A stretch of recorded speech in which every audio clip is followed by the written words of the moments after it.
मैं एक जमींदार घराने में पैदा हुआ। हम एक बड़ी फैमिली थे और मुश्तरका खानदानी निज़ाम के तहत रहते थे। मेरे दादा के 2 बेटे और 4 बेटियां थीं। उनमें मेरे वालिद सबसे बड़े बेटे थे।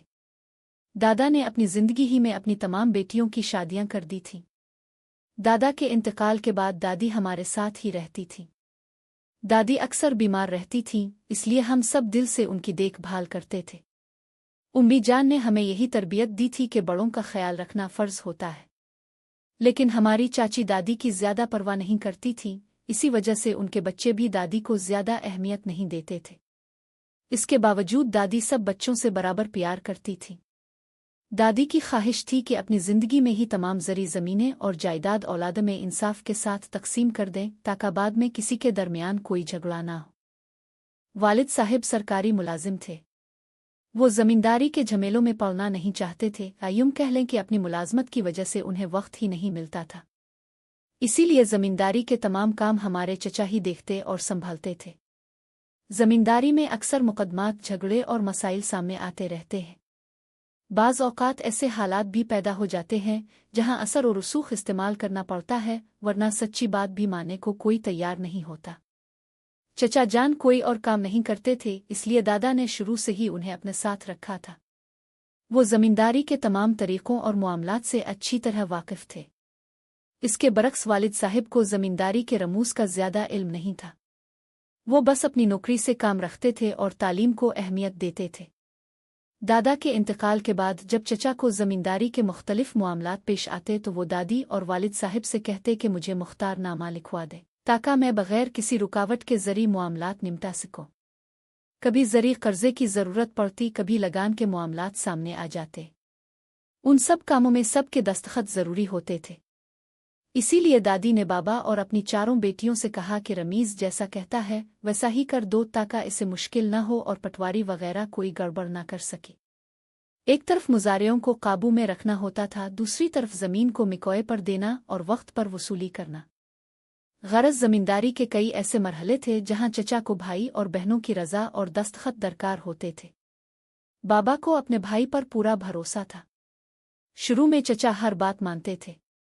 वालिद साहिब ने उम्मी के कहने पर छोटे भाई रमीज़ को मुकम्मल इख्तियार दे दिया।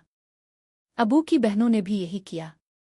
इससे चचा के लिए ज़मींदारी संभालना आसान हो गया। पैदावार बढ़ने लगी और मिकोए की रकम सबको शरई हिसाब से मिलने लगी। इब्तिदा में चचा ने इंसाफ और हक के साथ काम किया। भाई बहन सब उनसे खुश थे। वो अपने अखलाक और बातों से सबको अपना गिरविदा बनाए रखते थे। किसी को ये गुमान तक नहीं था कि उनके दिल में क्या चल रहा है और वो पर्दे के पीछे क्या मंसूबे बना रहे हैं। आखिर वो हमारे अपने थे और अपनों पर तो इंसान अंधा एतमाद कर ही लेता है। कुछ अरसे से दादी मुसलसल बीमार रहने लगे। बुढ़ापे ने उन्हें बिल्कुल निढाल कर दिया था। बाबा ने उन्हें अस्पताल में दाखिल करा दिया। वहां इलाज से तबीयत कुछ संभल गई, मगर वो घर आने की जिद करने लगे। वो हम सब के बगैर रह ही नहीं सकती थी। बाबा उन्हें घर ले आए।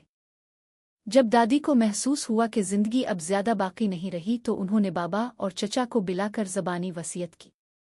कहा कि अपना अपना हिस्सा खुशी और शरई हिसाब से ले लेना और ज़मीन में से बहनों को भी उनका पूरा हक देना। वो ये वसीयत सिर्फ ज़बानी ही कर सके, लिखवाने का मौका मौत ने ना दिया। कुछ दिन बाद जब दोबारा दादी को अस्पताल ले जाया गया तो वो वहीं इंतकाल कर गईं।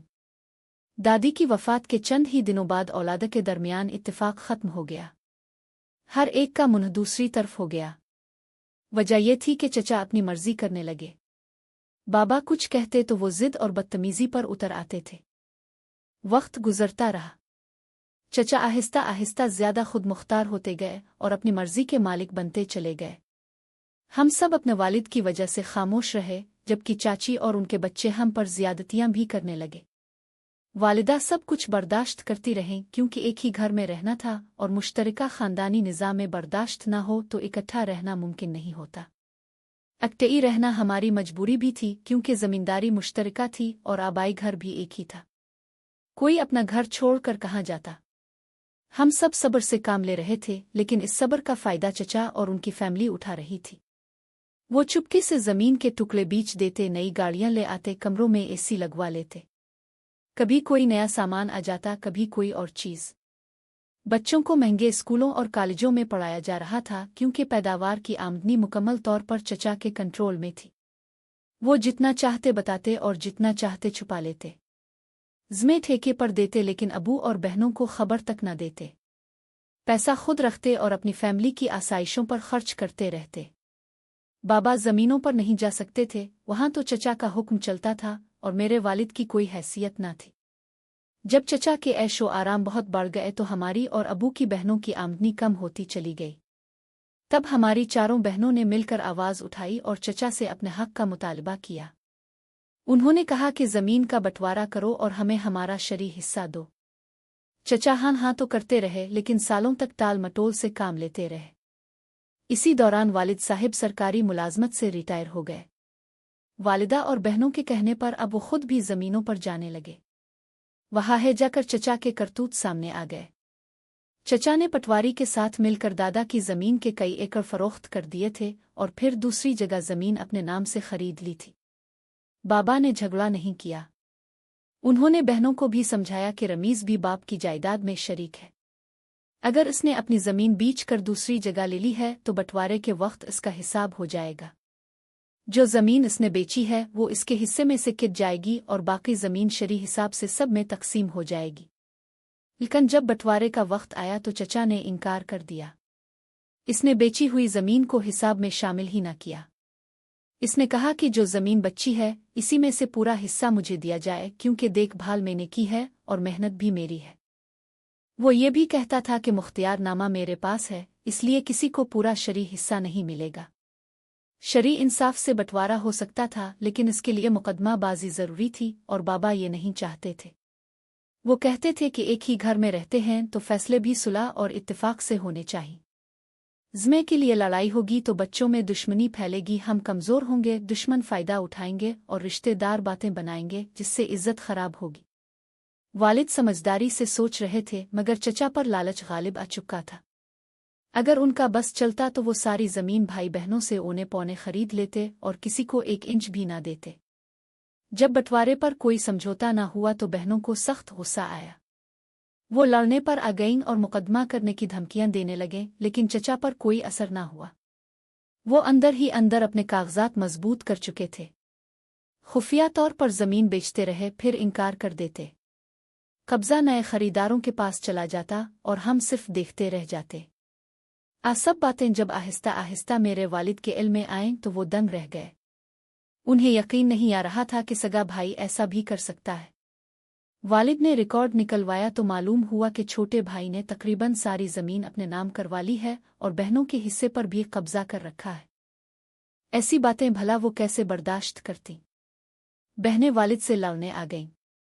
वो कहने लगें कि तुम्हारे ठंडे मिजाज और बार बार तसल्ली देने की वजह से रमीज़ को खेल खेलने का मौका मिला और उसने हमारा हक मार लिया।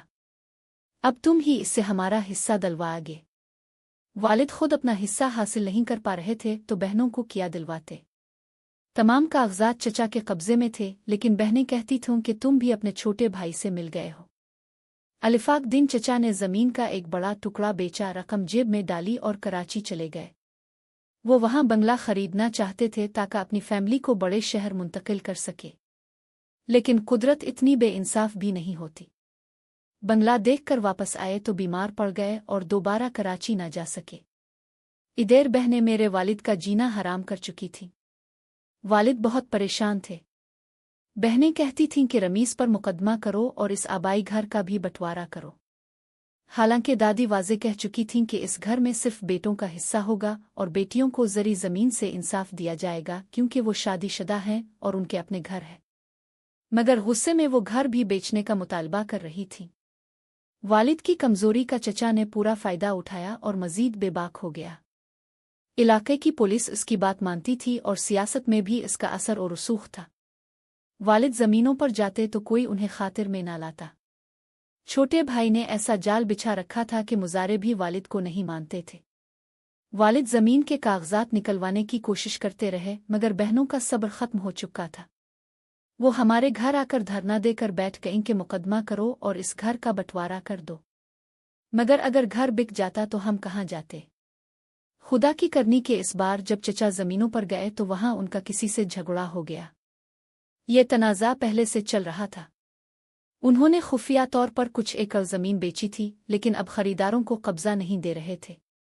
लालच उनकी फितरत बन चुका था। इस तनाज़े की वजह से एक रात वो डेरे पर सो रहे थे कि लोगों ने उन्हें गोलियां मार दें और यूं चचा जान जान से हाथ धो बैठे। खबर हमें मिली तो सबको ज़बरदस्त सदमा हुआ। बेशक ज़मीन का झगड़ा था, मगर कोई भी उनकी जान का दुश्मन नहीं था। हम सब रोने लगे। बहनें भी रो रही थीं और चची, जो पहले अक्कड़ कर रहती थीं जैसे सारी सल्तनत उन्हीं की हो, वो भी गम से निढाल होकर उम्मी जान से लिपट लिपट कर रो रही थी। उनका सब कुछ लग चुका था। शायद खुदा को यही मंजर दुखाना मकसूद था। वालिद ने सबको तसल्ली दी, हालांकि खुद भी अंदर से टूट चुके थे। वक्त के साथ जख्म भरने लगते हैं।